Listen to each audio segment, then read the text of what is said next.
Bien. Buen día, buenas tardes y buenas noches. Esta actividad forma parte del Seminario Permanente de Teoría del Derecho de la Asociación Costarricense en Filosofía del Derecho y Filosofía Práctica. La actividad además cuenta con el apoyo de la Universidad de Costa Rica y del Instituto de Investigaciones Jurídicas de la Universidad de Costa Rica. Hoy contamos, las sesiones de este año han sido dedicadas a los temas y problemas de la fundamentales de la actual teoría analítica del derecho. Hemos ido estudiando por nuestra parte la obra de Moreso y Vilajosana, Introducción a la Teoría del Derecho, y de Claudina Oruneso, Sistemas Normativos, Sistemas Constitucionales y Positivismo Jurídico, y hemos realizado algunas sesiones públicas con don Ricardo Guibur, con María Beatriz Arriagada Cáceres, con Juan Pablo Alonso, y hoy tenemos la oportunidad espectacular de escuchar y conversar un poco con la profesora María Victoria Iturralde Sesma, que es catedrática de Filosofía del Derecho de la Universidad de País Vasco y autora de muchos artículos especializados en especial en interpretación jurídica y filosofía del lenguaje. Yo la conocí por esta obra chiquita que se publicó hace unos años en Marcial Pons, que se llama Interpretación Literal y Significado Convencional. La dinámica es la siguiente. La profesora comenta lo que desea sobre sus ideas actuales y sobre el tema que se propuso durante entre 20 y 40 minutos, según ella prefiera, y luego abrimos un espacio para que conversemos un poco con ella. Entonces, sin más, le doy la palabra a la profesora. Adelante. Bueno, muchas gracias. En primer lugar, quería agradecer al profesor Alejandro Guevara por haberme invitado a esta sesión y agradecer también a los que están asistiendo a esta sesión online. Dentro de los posibles temas de los que me veía así un poco capacitada para hablar, bueno, puse el tema de desacuerdos interpretativos y activismo judicial. Bueno, la cuestión principal es determinar en qué consisten o qué son los desacuerdos interpretativos y cómo tiene que actuar, digamos, el juez ante ellos. Entonces, antes de comenzar, es importante recordar que los discursos sobre la interpretación y la argumentación jurídica se insertan en el marco de los actuales estados de derecho, que entre otras cosas son estados democráticos y constitucionales, y que uno de sus rasgos definitorios es el sometimiento a la ley, no solo de los ciudadanos, sino también de los poderes públicos y entre ellos el Poder Judicial. Voy a dividir la charla en tres partes.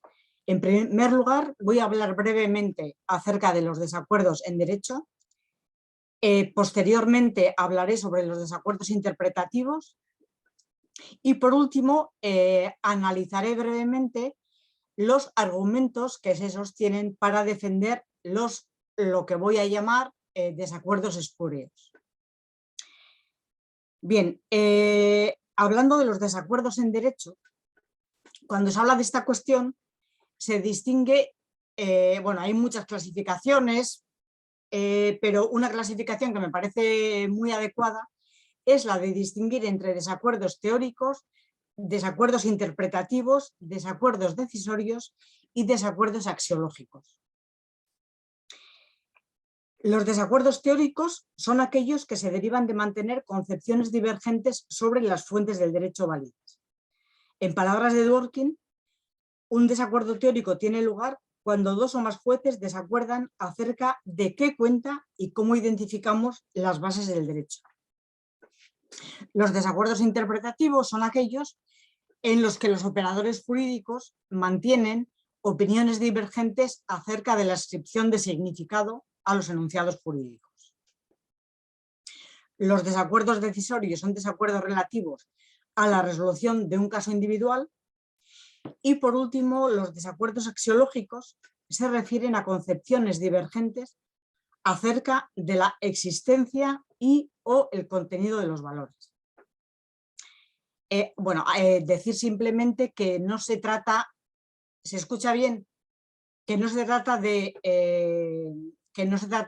compartimentos estancos, sino que están relacionados. Bien, entonces voy a referirme ahora a los desacuerdos interpretativos.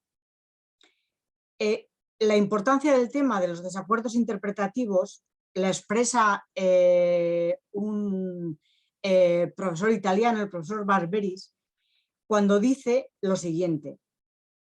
Dice, y leo textualmente, el jurista tiende a transformar en problemas de interpretación todos los problemas inherentes a la aplicación de las normas, incluso a costa de olvidar toda diferencia entre reglas lingüísticas y normas jurídicas, y afirmar, refiriéndose a este ejemplo tan conocido, que el auto de la policía no es un vehículo a fines del acceso de los vehículos al parque. Pues bien, es por esto que es importante distinguir entre lo que propiamente son desacuerdos interpretativos y lo que son desacuerdos espurios. Pues tras estos últimos se esconde, en el mejor de los casos, una creación judicial del derecho para el caso concreto y, en el peor, una concepción del derecho ajena a un Estado de Derecho en sentido estricto, como decíamos antes. Los desacuerdos interpretativos en sentido estricto son aquellos que tienen lugar por una diferente interpretación de los enunciados jurídicos. Estas diferentes interpretaciones se deben, por una parte, a las características del lenguaje legal, entre los que hay que destacar la vaguedad y la ambigüedad, y especialmente la presencia de términos altamente valorativos. Y por otra parte, porque los cánones o métodos de interpretación o directivas interpretativas producen resultados múltiples y contradictorios. Admitir que hay desacuerdos interpretativos implica admitir también que estos son limitados y que en muchos casos puede hablarse de interpretaciones correctas e incorrectas. Lo contrario supondría defender un escepticismo semántico absoluto, que hoy en día, tanto desde el punto de vista de la filosofía del lenguaje como desde el punto de vista de la teoría del derecho, nadie defiende. Los desacuerdos interpretativos pueden referirse tanto a la interpretación en abstracto, es decir, a la interpretación de un enunciado jurídico, como a la interpretación en concreto, es decir, la interpretación en un caso de aplicación. La diferencia es importante porque, si bien en la interpretación en abstracto de un enunciado jurídico este puede ser, por ejemplo, vago, en la aplicación a un caso concreto, esta vaguedad o la ambigüedad, etcétera, suele quedar reducida por los elementos contextuales. Por ello, se puede sostener que, con respecto a cada juez individual y desde una perspectiva sincrónica, hay enunciados interpretativos no controvertibles. Esto no quiere decir que todas las interpretaciones sean no controvertibles, pero sí que hay interpretaciones no controvertibles, y luego pondremos algún ejemplo. Ahora mismo pondremos algún ejemplo. Los desacuerdos interpretativos espurios son aquellos que van más allá del significado de los enunciados jurídicos. Realmente no son interpretaciones, sino invenciones de significado y modificaciones de la norma. Y voy a poner dos ejemplos para ver de qué estoy hablando cuando hablo de desacuerdos interpretativos espurios. El primero es relativo a un ejemplo a la interpretación del artículo 102 del Código Civil Español, que se refiere a la responsabilidad extracontractual. Y este artículo dice: el que por acción u omisión causa daño a otro interviniendo culpa o negligencia está obligado a reparar el daño causado. Este artículo se refiere a un criterio subjetivo de imputación. Tiene que haber dolo o culpa. El artículo habla de culpa o negligencia. Bien, pues el Tribunal Supremo español dice lo siguiente: aunque ha de mantenerse la necesidad de una conducta culposa o negligente, la jurisprudencia ha evolucionado en forma acomodada a las exigencias de la realidad social, a cuasi objetivizar la responsabilidad extracontractual. La doctrina de esta sala ha venido a corregir el excesivo subjetivismo del precepto para adaptarlo a la realidad social presente. Segundo ejemplo, por no alargar esto, segundo ejemplo relativo al artículo 16 de la Ley de Propiedad Horizontal. Esta ley elige el consentimiento unánime de los propietarios para las obras que suponen una alteración de los elementos comunes. Bien, pues dice el Tribunal Supremo: esta norma, la cuestión es acerca de la interpretación de consentimiento unánime. Dice el Tribunal Supremo: esta norma debe ser interpretada de acuerdo con un criterio sociológico propio del momento en que tanto la aplicación de la norma como la función hermenéutica de los tribunales que la interpretan tiene lugar, para lo que debe partirse de la finalidad teleológica de la norma en cuestión. Y dice: como consecuencia de ello, una interpretación integradora de la norma del número 1 del artículo 16 nos lleva a estimar correcta la labor hermenéutica de la sala, entendiendo suficiente para la elección del elevador de un ascensor la mayoría obtenido en la Junta de Propietarios, mayoría de los presentes. Entonces, interpretación de unanimidad en el sentido de mayoría de los presentes. Bueno, entonces, el límite que marca, bueno, y simplemente quería subrayar que, aunque yo no he hecho un análisis empírico concreto de qué sentencias, lo que quería señalar es que esto es muy usual, al menos en los tribunales españoles. Tanto en el Tribunal Supremo como en tribunales inferiores como en el Tribunal Constitucional. Entonces, el límite que marca la diferencia entre un desacuerdo interpretativo en sentido estricto y un desacuerdo interpretativo espúreo radica en el significado convencional. Son diferentes autores los que han hablado del significado convencional, pero simplemente con ello se quiere decir que el significado de cualquier término, de cualquier expresión, sea del lenguaje común o del lenguaje jurídico, está vinculado a reglas semánticas, sintácticas y pragmáticas que se producen por un acuerdo o convención en una determinada comunidad lingüística.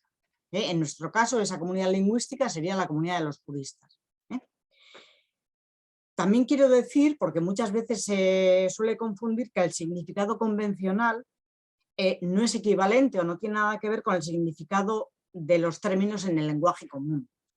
Una cosa es el significado convencional y otra cosa es el significado de los términos en el lenguaje común. Normalmente, hablando del lenguaje jurídico, la mayoría de los términos tienen un lenguaje, digamos, específicamente jurídico, serían términos técnico-jurídicos o términos tecnificados. Bien.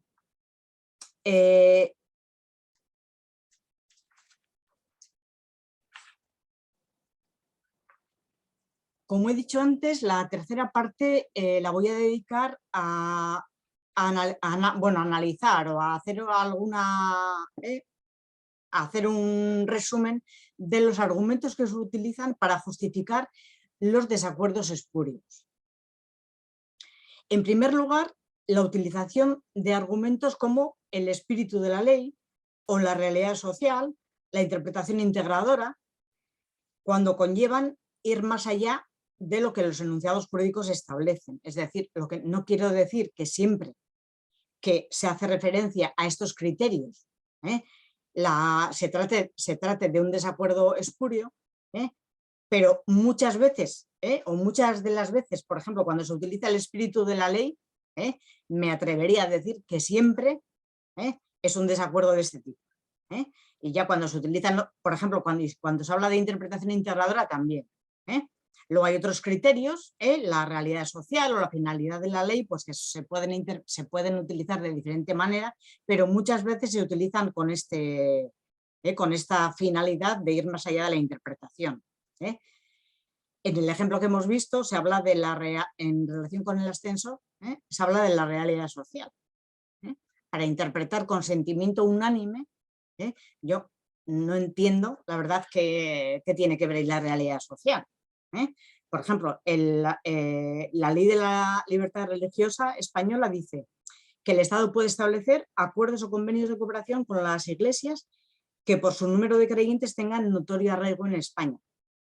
Ahí sí tiene que ver la realidad social, es decir, es imprescindible la realidad social para ver qué iglesias tienen notorio arraigo en España. Pero para interpretar consentimiento unánime o para interpretar 192 metros, no sé qué tiene que ver la realidad social.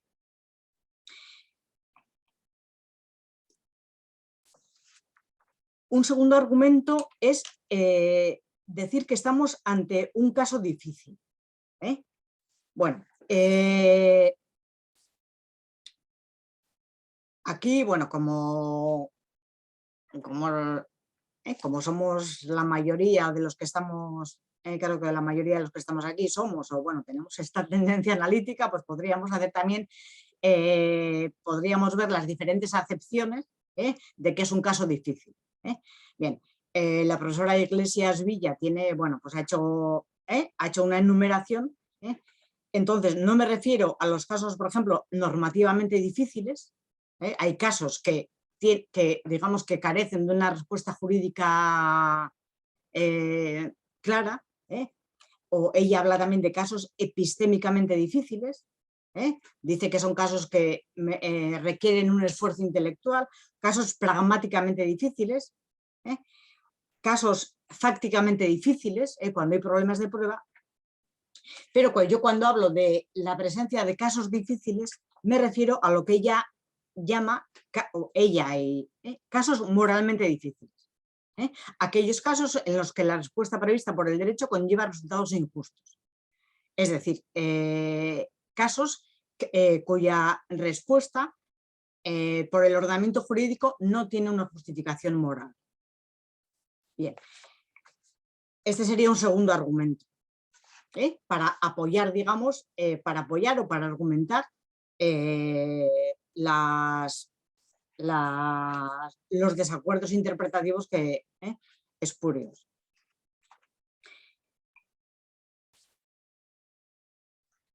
Un tercer argumento es la aplicación de un principio jurídico frente a un enunciado jurídico que da una solución clara a un problema jurídico. En España, por ejemplo, hemos tenido un problema de este tipo. Bueno, podríamos poner muchos ejemplos. Por ejemplo, con el tema de la gestación subrogada. La gestación subrogada está prohibida o dice la ley que es nula. Entonces, lo que ha sucedido en España es que muchas parejas, o algunas parejas, han hecho un contrato de gestación subrogada, sobre todo en los Estados Unidos, y posteriormente van a legalizar este contrato en España. Solo se puede legalizar en España si no va, digamos, contra las normas internas entre comillas, de orden público español. Y se considera que esta norma, perteneciente a la ley de reproducción asistida, sí que es una norma de orden público. Bueno, entonces, la argumentación es que lo que hay que aplicar en este caso, no es el enunciado jurídico, sino un principio jurídico, el principio del interés del menor, que está en diferentes normas del ordenamiento jurídico, incluso en la Constitución. Aquí voy a hacer un paréntesis y voy a decir que hay que tener en cuenta que los ordenamientos jurídicos están compuestos de normas y metanormas, algunas de ellas referidos a la contradicción entre normas y, por ejemplo, en el derecho español, y digamos la excepción ahí es el derecho de Estados Unidos, en el derecho español, cuando hay una contradicción entre una norma constitucional y una norma de rango legal, el juez no puede aplicar directamente la Constitución. Es decir, el juez tiene que plantear una cuestión de inconstitucionalidad. Bueno, entonces, este argumento consiste, decía, en la aplicación de un principio jurídico frente a un enunciado jurídico. Entonces, se ha llegado a decir, bueno, se ha llegado a escribir, a pesar de que la ley de reproducción asistida es clara, se ha llegado a decir que, que esta ley no prohíbe la gestación subrogada, o no prohíbe el contrato de gestación subrogada, cuando lo dice claramente. Tengo aquí, dice, será nulo de pleno derecho el contrato por el que se convenga la gestación a cargo de una mujer que renuncia a la filiación materna, etcétera, etcétera. Creo que es un cuarto argumento es el de la derrotabilidad de las normas. Derrotabilidad de las normas en el siguiente sentido. Porque, digamos, una norma puede ser derrotada por otra norma, pero bueno, me estoy refiriendo al siguiente sentido.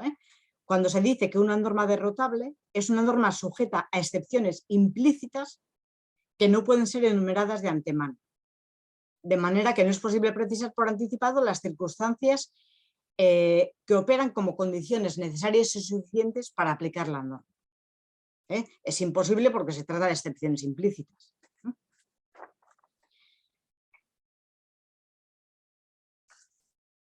Y por último, otro argumento es mantener una concepción axiológica del derecho.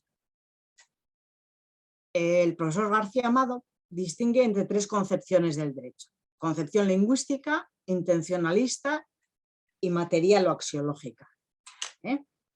Las voy a señalar muy resumidamente. Para la concepción lingüística, el derecho se expresa en enunciados lingüísticos y el objeto de la interpretación son dichos enunciados, y la actividad interpretativa consiste en establecer su significado a través de la interpretación. Para la concepción intencionalista, los enunciados jurídicos solo son el cauce a través del que se expresan ciertos contenidos de voluntad o intenciones del legislador que constituyen el componente último del sentido de las normas jurídicas. Según esta concepción, el texto legal solo es el vehículo más o menos fiel de esas intenciones. E interpretar es averiguar la intención del autor o autores del enunciado. Y por último, para la concepción axiológica, la sustancia última de las normas es de carácter axiológico, puesto que el derecho es en última instancia un sistema de valores presididos por la justicia en su cúspide. Y la interpretación de los enunciados jurídicos es la averiguación de las verdades axiológicas que fundan la auténtica solución justa del caso.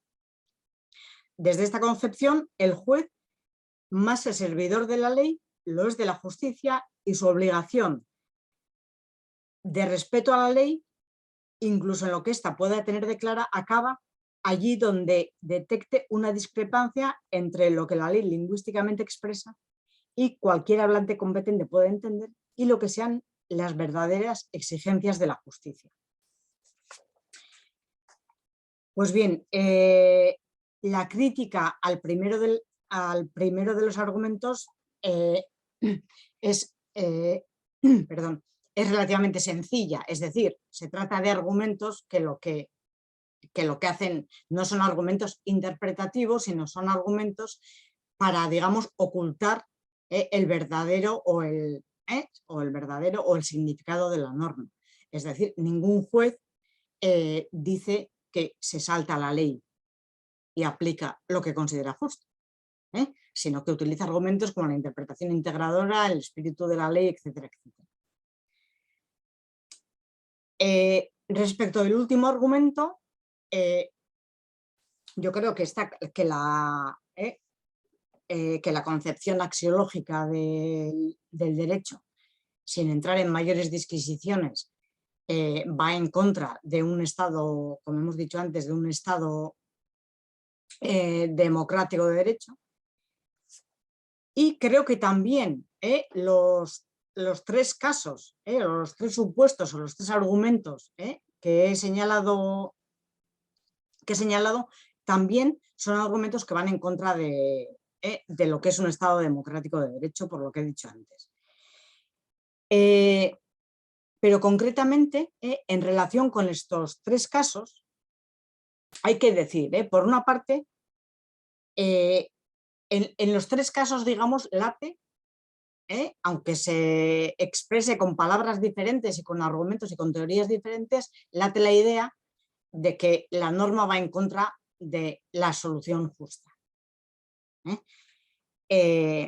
Bueno, pues contra esto hay que decir, y los argumentos a mí me parecen bastante, no sé, bastante obvios. En primer lugar, que se pasa por alto que hay múltiples concepciones acerca de la justicia. Y que la idea de, digamos, que solo hace falta recorrer las bibliotecas o dar un vistazo a cualquier lugar donde se habla de la justicia, que las concepciones de la justicia son múltiples, tanto desde el punto de vista histórico como en un momento concreto. Entonces, cuando se habla, por ejemplo, de que las normas son derrotables, porque hay principios implícitos, lo que hay que decir es que no es que haya principios implícitos, es que el principio se busca en función de una solución previamente adoptada.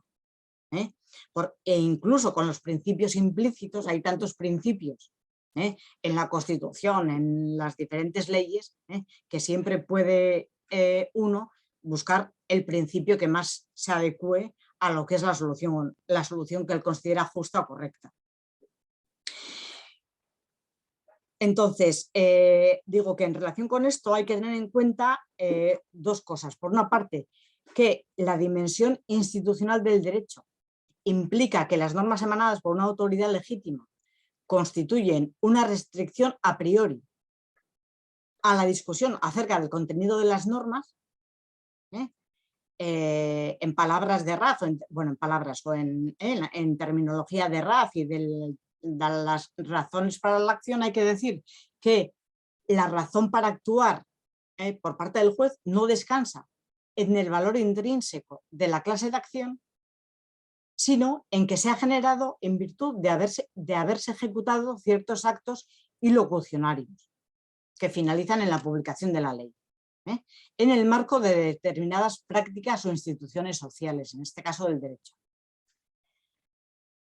Y por último, quería terminar con una cita de Waldron que dice lo siguiente.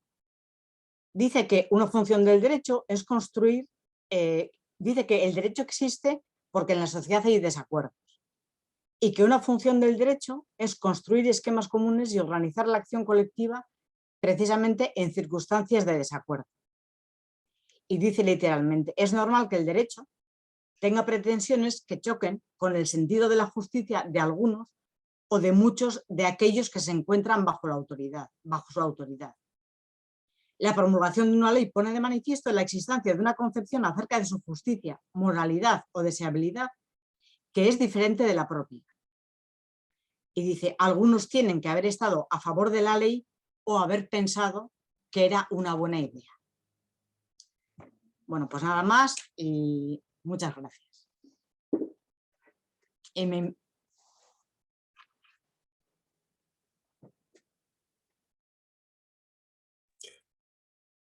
Bueno, gracias, profesora Iturralde. Excelente.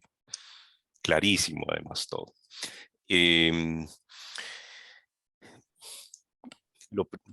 Digamos, en este momento les doy el espacio para que, si quieren hacer algún comentario, perfecto, sí, sí, crítica o pregunta a la profesora Victoria, se lo hagan. Eso sí, les pido que sigamos las siguientes reglas básicas. Levanten la mano virtual y yo voy a ir dándoles la palabra en primer lugar. ¿Puedo empezar yo? Sí, claro. No, es siempre una línea. Sí, sí, sí, sí, sí, Una sí. línea, digamos, que es, bueno, no sé si... bueno, pues llevamos ya, no sé, pues bueno, unos años o unas décadas con el tema de las teorías de la argumentación, con la importancia de la argumentación, etcétera. Bueno, yo creo que hoy en día la cuestión, o sea, a ver, sin duda hay que seguir, digamos, investigando y analizando, por ejemplo, bien los argumentos interpretativos, o por ejemplo en el tema de los hechos está claro que todavía queda mucho por hacer, bueno, pero yo creo que hoy en día el problema no es tanto o no está tanto en las, digamos, en las teorías de la argumentación, sino en lo que es, digamos, en lo que son los fundamentos de un Estado de Derecho. Y concretamente, lo que he dicho antes, en el imperio de la ley, entendido por ley o entendiendo por imperio del derecho, ley igual a fuentes del derecho.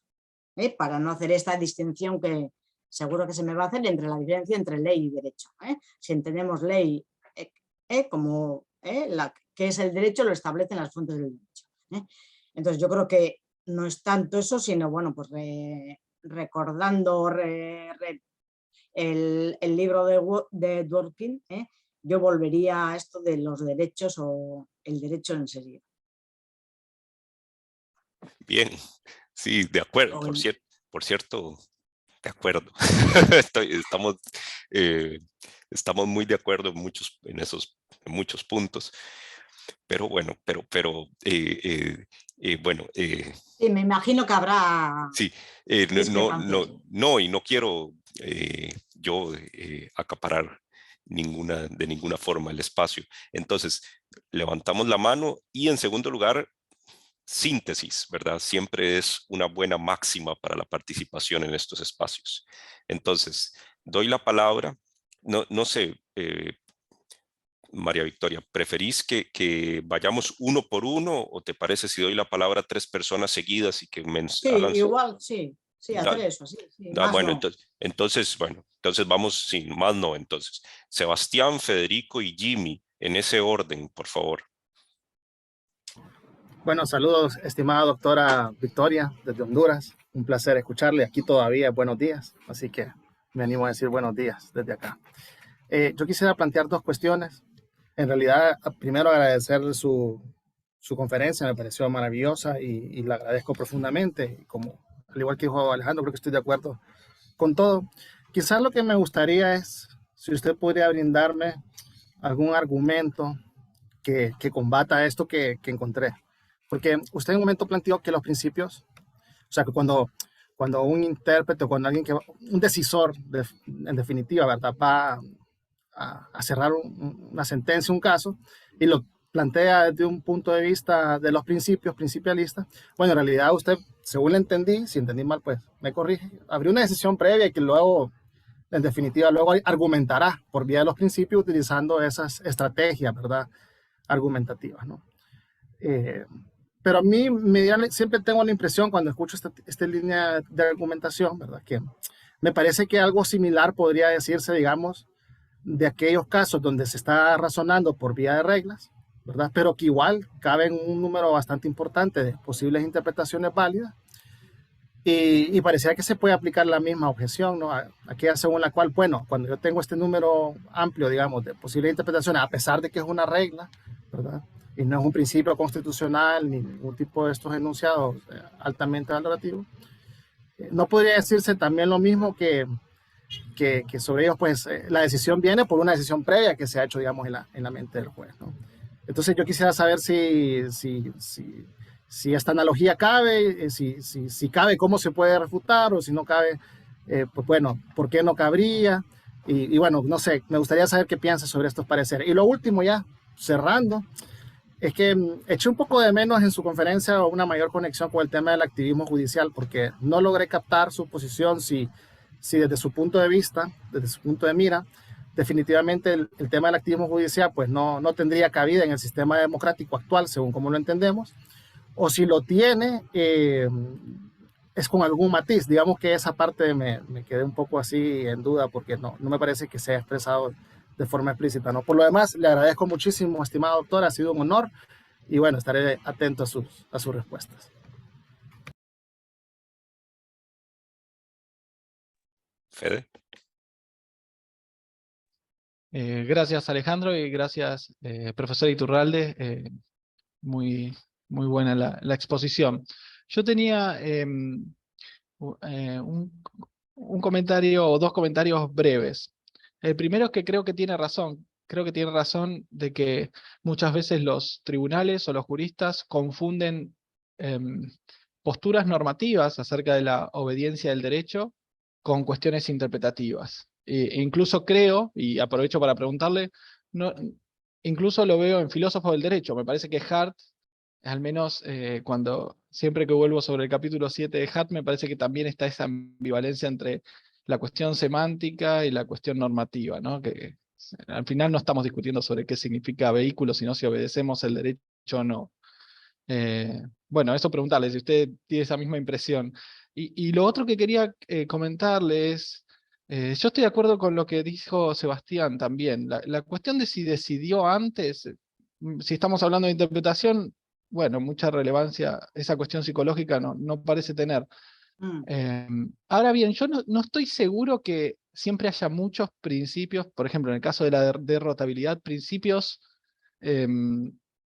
diferentes para elegir a gusto. No estoy seguro de esto desde el punto de vista empírico. Se me ocurren algunos casos que por brevedad no voy a pensar, pero no voy a decir, pero tengo la impresión que no es tan así, que por lo menos habría que matizar eso. No es que siempre que hay una excepción implícita, bueno, tengo miles de principios para elegir. Es probable que tengamos un consenso acerca de, por ejemplo, cuál es la finalidad, pensándolo en términos de Schauer, ¿no? En el sentido de la razón subyacente que probabilísticamente la regla quiere promover. No estoy seguro que disentiríamos tanto. Y lo otro también sobre las concepciones de justicia. Es verdad que hay diferentes concepciones de justicia, y que esto es un enorme problema, pero tampoco es necesariamente cierto que difieran en el resultado. Digamos, bien puede pasar que diferentes concepciones de justicia conlleven al mismo resultado, lo cual no es ningún punto a favor del activismo judicial, porque uno bien podría decir, bueno, existe la objetividad moral, es posible determinar las razones subyacentes, pero desde el punto de vista normativo, pero esto requiere fundamentación normativa, bueno, igual los jueces deben atenerse a la ley, con lo cual, digo, matizando esa hipótesis, esa tesis que usted sostiene, tampoco está concediendo nada desde el punto de vista normativo. Bueno, eso simplemente eran los comentarios. Muchas gracias. Jimmy, ¿estás ahí? Adelante. Sí, aquí estoy. Profesora, muchas gracias. Yo siempre, cuando escucho estos temas de la problemática de la interpretación jurídica, y por ser un abogado de los años 80, ¿verdad? Cuando en mi país, en Costa Rica, no había un tribunal constitucional o una sala constitucional especializada, si bien ya habían algunos métodos de interpretación, algunos problemas como los que acaba de señalar Sebastián, ¿verdad? Aún en esos métodos, veo que el gran cambio definitivamente que se ha producido en esta materia es por el activismo que ahora mencionaron, el activismo judicial en este caso, ¿verdad? Sobre todo, digamos, con el acicate de esos tribunales constitucionales que, porque toman la Constitución como regla, ¿verdad? Que es muy dúctil, entonces tienen que estar tomando demasiado criterio en valores, en principios, etcétera, y entonces lo que uno conocía como principio de legalidad pasa a ser un principio de supremacía constitucional, y ahora nosotros en la región, supremacía convencional. Y entonces empiezan nuevos métodos también de interpretación, ¿verdad? Que toman como base esos parámetros, y entonces se nos ha complicado muchísimo más el asunto. Entonces mi inquietud es si cuando se crean esos tribunales por alguna ley orgánica, no deberían ya en ese diseño establecerse ciertos criterios, ¿verdad? Digamos, que de alguna manera le pongan límites a estos órganos tan poderosos que terminan, pues, realmente quedando solamente sometidos a lo que conocemos como el autocontrol. Muchísimas gracias. Adelante, profesora. Sí. A ver, en relación con la pregunta de Sebastián, empiezo por lo último, que no había quedado claro lo del activismo judicial. A ver, igual no lo he dicho de manera expresa, pero a ver, yo estoy en contra del activismo judicial en el sentido de que los jueces juzguen por encima o más allá o sin tener en cuenta la ley. Lo que he dicho antes, claro que en la argumentación un juez no va a decir eso. Pero cuando interpretas consentimiento unánime como mayoría absoluta, pues es lo mismo de decir que yo no aplico la ley. Y aludes al espíritu, al criterio sociológico y sentencias de este tipo. Entonces, digamos, un activismo judicial es ineludible desde el momento en que la vaguedad de las normas o las lagunas, las contradicciones, no siempre hay criterios claros de solución.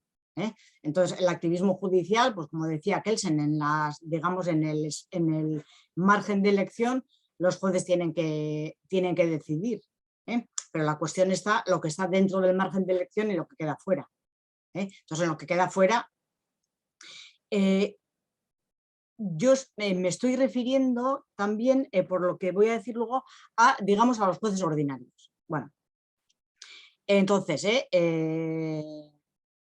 luego la otra pregunta de lo de la regla y el principio, a ver, ocurre lo mismo efectivamente con el razonamiento en base a las reglas, porque los jueces hay un conflicto entre reglas y tienen que elegir entre una y otra. La diferencia es que cuando hay una regla y un principio, y digamos hay una regla, vamos a imaginarnos un principio constitucional, el principio de igualdad, y una regla concreta en una ley. Entonces la cuestión no es la regla frente al principio, sino que la cuestión es o aplicas la regla o planteas una cuestión de inconstitucionalidad. Entonces, efectivamente, que esa posibilidad de elegir entre diferentes reglas también se produce. Pero lo que yo he intentado expresar es que no se puede enfrentar una regla con un principio y elegir el principio que es muchísimo más vago y muchísimo más indeterminado que las reglas. Porque si no, nos sobraría todo el ordenamiento. Tendríamos la Constitución y aplicaríamos con todos los principios de la Constitución y ya está. La cuestión es que los principios se pueden interpretar, los principios explícitos, se pueden interpretar de maneras muy diferentes. No sé si he respondido. Y lo del punto de vista psicológico, voy a enlazar con las preguntas de Federico. Es decir, estoy de acuerdo, y eso iba a apuntarlo, que yo he dicho, ¿no?, que los jueces primero deciden, que muchos jueces primero deciden y luego argumentan, y desde luego estoy de acuerdo con Federico que eso es irrelevante. Eso es irrelevante porque pertenece al mundo psicológico, y el mundo psicológico no se puede controlar, no nos interesa, bueno, en principio no nos interesa esa perspectiva. Pero yo decía eso en el sentido, enlazando también con lo de Sebastián, que efectivamente con las reglas pasa lo mismo, puede pasar lo mismo, pero aunque yo lo he dicho, y mal dicho, pero aunque yo lo he dicho, digamos, eso es irrelevante. Lo importante es el razonamiento o la justificación de por qué aplicas la regla o por qué aplicas el principio, y sobre todo si aplicas un principio implícito. También estoy completamente de acuerdo en lo que ha dicho Federico, en que se confunden la semántica con la normatividad y la obediencia al derecho.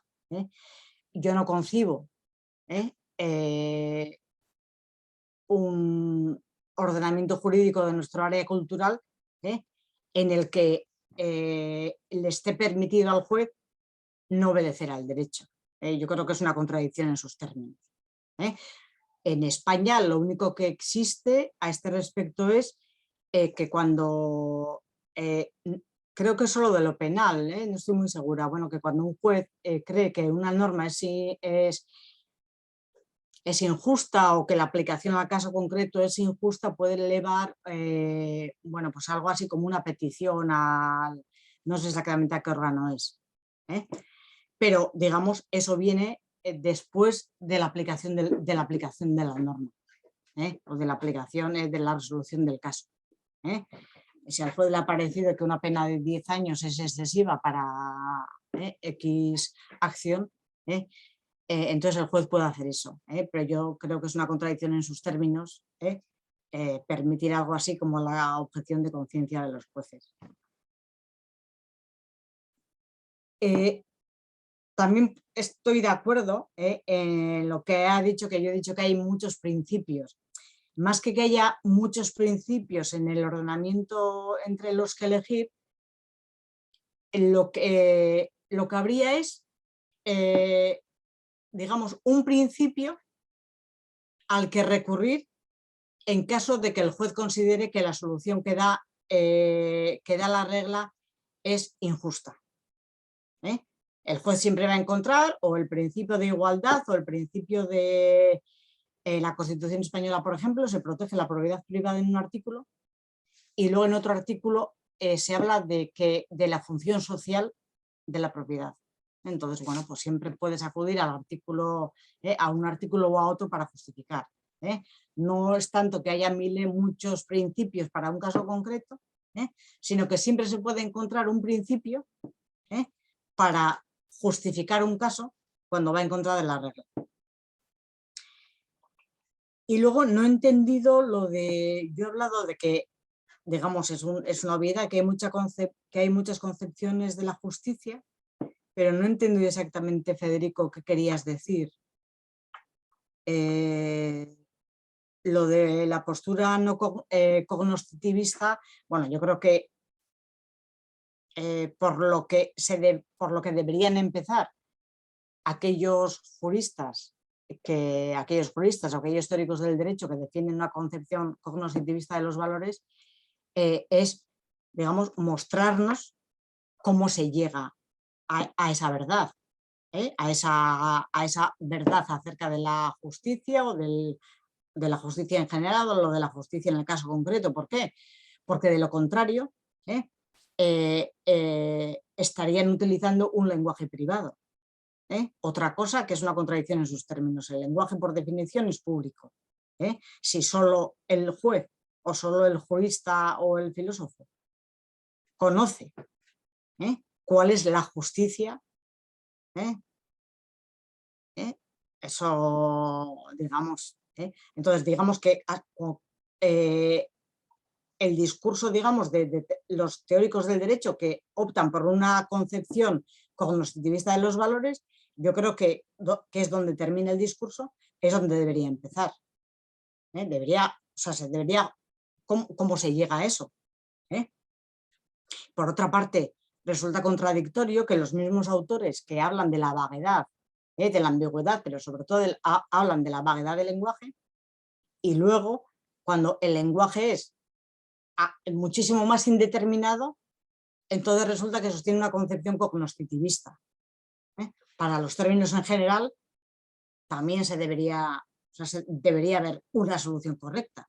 Si hay una solución correcta para los valores, debería haber un único significado correcto para términos como domicilio, que parecen descriptivos, o lesión grave, o bueno. Y respecto de lo que me ha dicho Jimmy,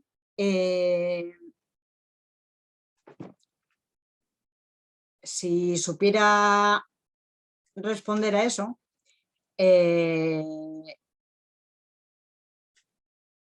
sabía que se me iba a plantear el tema del activismo judicial y de cómo pues, en muchos países bueno, ha sido por el activismo judicial, cómo se ha progresado, por así decirlo, en el derecho, pero bueno, pues actualmente en Estados Unidos, a causa del activismo judicial, se están, en relación con el aborto, pues, bueno, pues estamos viendo lo que pasa, ¿no? Entonces, bueno, el activismo judicial, digamos, cuando es favorable a lo que nosotros consideramos justo, nos parece correcto, pero cuando es desfavorable, nos parece incorrecto. Y cuando nos toca, digamos, a nosotros individualmente, en un caso concreto, pues nos va a resultar más incorrecto, nos va a parecer más injusto, más incorrecto todavía. Yo cuando he hablado del activismo judicial y bueno, pues de este tema, me estaba refiriendo, no lo he dicho, me estaba refiriendo a los tribunales ordinarios. El tema de los tribunales constitucionales yo creo es otra gran cuestión. Es otra cuestión, yo no tengo solución, es decir, o sea, no tengo una respuesta acerca de si deben existir los tribunales constitucionales o no. Me inclino porque deben existir, pero los tribunales constitucionales lo único que tienen en común con los tribunales ordinarios es el nombre, lo de tribunales, porque por lo demás, por lo menos el Tribunal Constitucional Español tiene dos funciones claras. Una es una función jurisdiccional, por ejemplo, en los recursos de amparo, y otra es una función claramente legislativa. Claramente legislativa. Cuando el Tribunal Constitucional Español, cuando dice que una norma es inconstitucional, por ejemplo, está legislando, legislando de manera negativa, pero legislando. Y legisla, digamos, a través de legislación positiva, cuando concreta el significado de los términos, cuando hace interpretaciones contra legem. No voy a poner, no voy a poner el ejemplo, pero por ejemplo en el Tribunal Constitucional Español ha interpretado que viuda, la palabra viuda, en relación con una pensión y tal, bueno, que la palabra viuda englobaba viudos y viudas. Ha interpretado que extranjero, en relación con los derechos de los detenidos, que extranjero equivale a español y extranjero. Entonces, la cuestión es lo que, y así podíamos, bueno, nos podíamos alargar mucho. La cuestión es lo que he dicho antes, es decir, que si una norma es inconstitucional, la tiene que declarar inconstitucional. O habría que reformar la ley orgánica del Tribunal Constitucional, pues para que la pueda declarar inconstitucional y para el caso concreto decidir la cuestión según lo que sea. Pero el tema, digamos, del Tribunal Constitucional, digamos, es otra cuestión, digamos, difícil, digamos, porque Jimmy apuntaba que habría que modificar la ley para establecer criterios, pero en el Código Civil Español, que recoge, no sé si 5 o 6 criterios de interpretación, el sentido propio de las palabras, el contexto, los antecedentes históricos y legislativos, etcétera, etcétera. Pero el problema no es este. El problema es, como decía Gart, que los tribunales constitucionales y otros tribunales también tienen la última palabra. Entonces, por mucho que se impongan criterios, de todo tipo, si tienen la última palabra, tienen la última palabra. Y ya puede decir, y si dice el Tribunal Constitucional que extranjero incluye a los españoles, pues incluye a los españoles. Entonces, el problema no es tanto de los criterios, sino que los tribunales, digamos, pues toman parte activa en la legislación, en la actividad legislativa, y tanto el Tribunal Constitucional como los tribunales ordinarios, y es una actividad, digamos, que además pues está legitimada, digamos, por parte de la doctrina, parte de los juristas. entonces ya digo, cuando llegamos a un tribunal último, pues el problema es que es el último.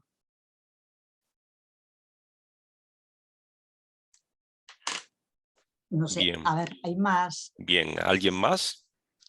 ¿Alguien más?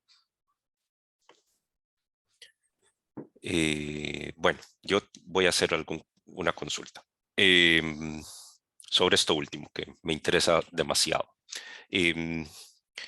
Me parece, es un comentario y me consulta muy cortito.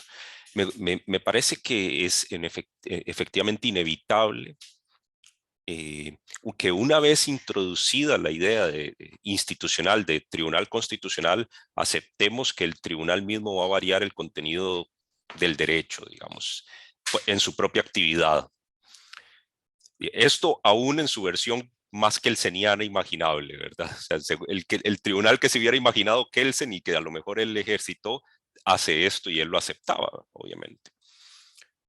Pero aún así, pareciera ser, me pareciera a mí, que los casos, por lo menos en Costa Rica, en Colombia, en Ecuador, los casos de desempeño de lo que llamamos tribunales constitucionales son enormemente distintos a ese, ¿verdad? Y hacen actividades muy distintas a la, mera legislativa de excluir normativa, digamos. Y a mí me interesa y relativamente me preocupa que la transformación en el sistema institucional sea bastante profunda, ¿verdad? En el propio sistema institucional. De hecho, hay un título de un libro recientemente publicado de Bernd Reuters que se llama La Revolución Secreta, del Estado de Derecho al Estado Judicial, y donde él compila algunos datos hechos en el Estado alemán, ¿verdad? En esta dirección, y lo que sugiere, digamos, y es interesante, ¿verdad? Es qué tanto tiene que cambiar la práctica de aplicación del derecho, lo que institucionalmente se entiende por práctica institucional del derecho, por aplicación del derecho, para que en realidad estemos ante otro modelo de Estado, ¿verdad? Y esto es interesante y en algún grado preocupante, supongo yo. Bueno, esta era un poco la divagación que quería compartirle y me gustaría, pues nada más, conocer qué piensa. Pero, ¿qué tanto tiene que cambiar? ¿En qué sentido? O sea, ¿él está a favor de un activismo judicial o...? No, Reuters no está a favor, pero Eso. pensemos, por ejemplo, en el Tribunal de Costa Rica, ¿verdad? El Tribunal de Costa Rica ha dispuesto que hay normas legales que en realidad son constitucionales, con lo que hay normas constitucionales que son superiores a otras normas constitucionales. Por lo tanto, hay normas constitucionales que pueden ser declaradas inconstitucionales. Que hay normas constitucionales, principios y valores que no están enunciados en ningún lugar y hay alrededor de 170 principios implícitos en la Constitución precisados por el Tribunal Constitucional. Y en los últimos tiempos también ha precisado que a la hora de aplicar la ley deben primero intentarse entenderla bajo y a partir de el derecho de la Constitución, que obviamente otra vez es algo que el propio tribunal ha establecido, de forma tal que los jueces ordinarios ya no tienen que considerar qué es lo que dice la ley, sino qué es lo que dice la ley a partir de lo que el tribunal dijo que decía, ¿verdad? Por ejemplo, un ejemplo muy puntual. Hace poco existía una excepción para la penalización en ciertos delitos de narcomenudeo realizados por mujeres en condición de vulnerabilidad. Y el tribunal ha considerado que esto debía interpretarse que, ¿verdad? En realidad es a todas las personas en condición de vulnerabilidad que tiene que interpretarse, que se aplica. Lo cual, por supuesto, yo estoy de fondo, o sea, me parece bien, obviamente, pero no que el tribunal lo diga. Y los jueces entonces ahora, hacia abajo, lo han de aplicar bajo esta interpretación, obviamente. No es que cada vez que No es que cada vez que esté ante uno de estos casos va a tener que preguntarle una cuestión de constitucionalidad, no, de ahora en adelante se entiende así. Entonces, esta transformación es muy profunda, ¿verdad? Muy profunda. Y bueno, cabe pensar qué tanto tiene que cambiar o si hay algún punto en el cual estemos cambiando profundamente nuestro modelo de Estado, de democrático hacia otra cosa, ¿verdad? Sí, simplemente en España también, es decir, en España digamos que todo lo que está en diferentes normas, todo lo que establezca el Tribunal Constitucional es obligatorio para todos los poderes públicos. Es decir, todos los jueces están sometidos a lo que diga el Tribunal Constitucional, o sea, tanto la legislación negativa como las sentencias interpretativas, es decir, eso no hay... y en lo otro estoy totalmente de acuerdo, es decir, que estamos... O sea, yo... como decía Kuhn, es muy difícil o muy costoso cambiar de paradigma, pero estamos ante un paradigma, o sea, estamos funcionando con esquemas del siglo XIX en el siglo XXI y la transformación de los estados de derecho no tiene nada que ver con los esquemas que utilizamos para interpretarlo. Lo que pasa es que yo creo que digamos, esto obedece a una función, digamos, de ocultamiento de lo que realmente, por ejemplo, hacen los tribunales y hace el Tribunal Constitucional. Porque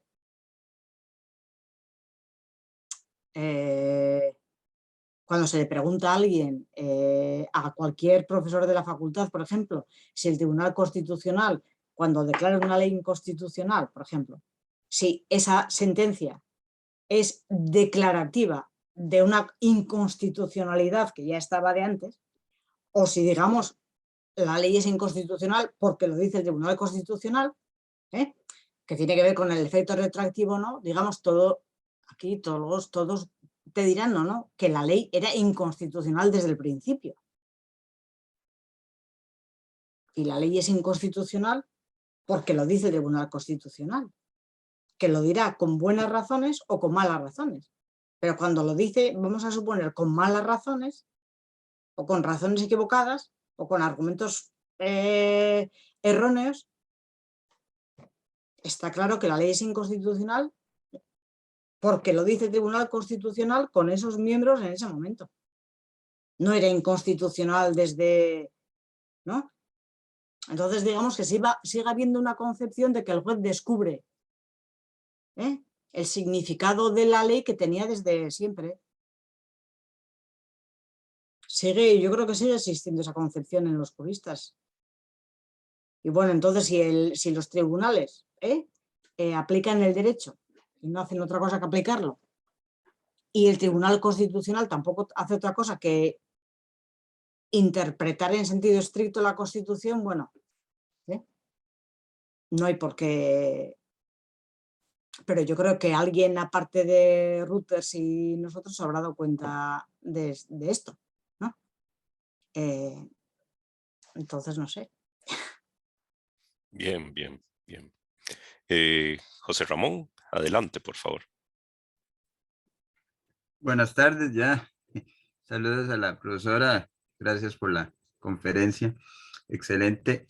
Tal vez un comentario o consulta. Señalado usted, creo que citando a otro autor o señalando que había tres concepciones o líneas para ubicar un sistema jurídico, como enunciados lingüísticos, como contenidos de voluntad o como el tema de los valores, como tres grupos. La pregunta o la reflexión es si en realidad hay que escoger una línea o uno pensaría que el sistema es un poco de los tres y que el tema está en qué reglas se usa dentro del sistema para resolver un caso haciendo uso de estos tres grupos, digamos, o tres concepciones o tres elementos que están dentro de un sistema jurídico, o le capté mal la información. No, la idea no es que haya 3 elementos dentro del sistema jurídico, sino que se trataría de 3 concepciones diferentes del derecho. Y son concepciones, bueno, pero digamos que son concepciones excluyentes. Entonces, la última, la concepción axiológica, es la concepción propia del justnaturalismo, ¿no? La concepción intencionalista, que es la propia del originalismo mal llamado norteamericano, del originalismo estadounidense, que dice que digamos que el derecho es lo que es el derecho es la voluntad del legislador, que lo expresa a través de enunciados lingüísticos, pero es la voluntad del legislador. Y la otra es, digamos, la concepción, creo que actual, y es que el derecho son enunciados lingüísticos, o sea, el derecho puede servir o sirve para muchas cosas, pero el derecho está formado por enunciados lingüísticos. Digamos que son 3 concepciones excluyentes, no que sean 3 elementos.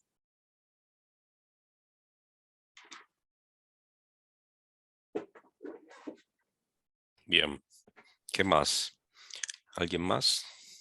Ah, bueno, veo a Fede que levantó la mano de nuevo. Adelante, Fede. Bueno, permiso, me tomo el atrevimiento de... pero esto es una consulta, porque no estoy seguro de lo que voy a decir. Si usted me preguntara, bueno, ¿qué prefiere? ¿El modelo institucional que se deriva de la teoría de Dworkin o el modelo que propone Waldron? Yo rápidamente le diría, bueno, prefiero el de Waldron. Pero es por razones normativas, supongo que lo prefiero. No por razones, si se quiere, conceptuales. Porque no, no estoy seguro que sea, pero quizás sí, quizás hay una razón ontológica que sí lo permita justificar. Simplemente lo quiero preguntar. No estoy seguro que sea una contradicción en sus términos que el juez falle contra legen, por ejemplo, contra la interpretación literal. Por ejemplo, usted quizás piense que acá, bueno, yo soy argentino, que acá estamos todos locos, pero fíjese, el artículo 2 de nuestro Código Civil reciente dice: la ley, es decir, todo este código, debe ser interpretado teniendo en cuenta sus palabras, sus finalidades, las leyes análogas, las disposiciones que surgen de los tratados sobre derechos humanos, los principios y los valores jurídicos, de modo coherente con todo el ordenamiento. Es decir, que básicamente le está pidiendo a los jueces que sean Dworkin.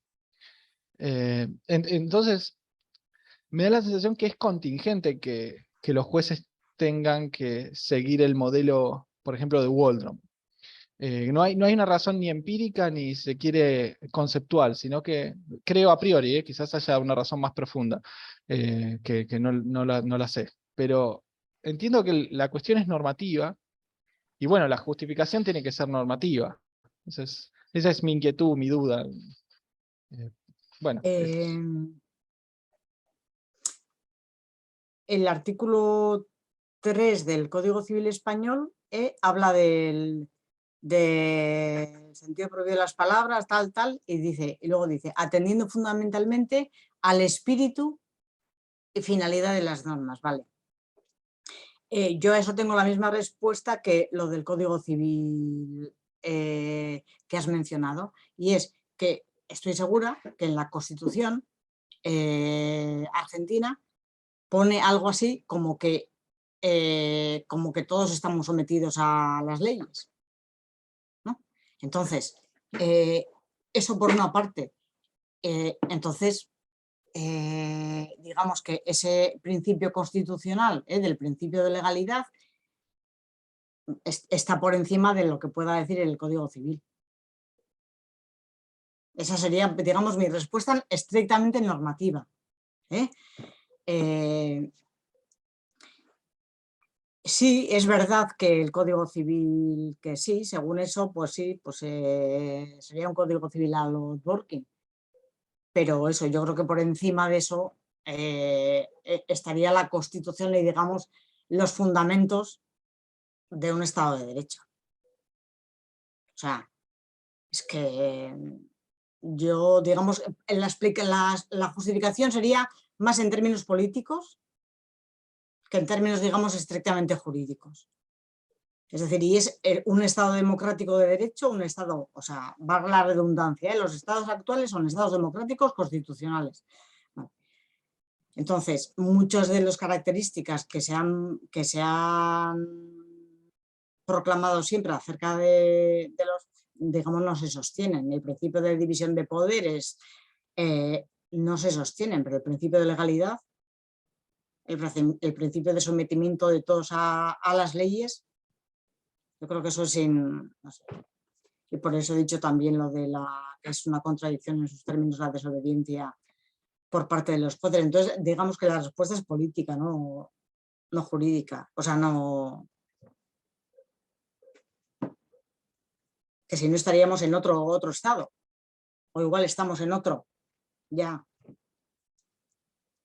O que, bueno, habría que, lo que decíamos antes, en relación con lo que decía Jimmy, habría que redefinir el sistema en el que nos encontramos, pero yo creo que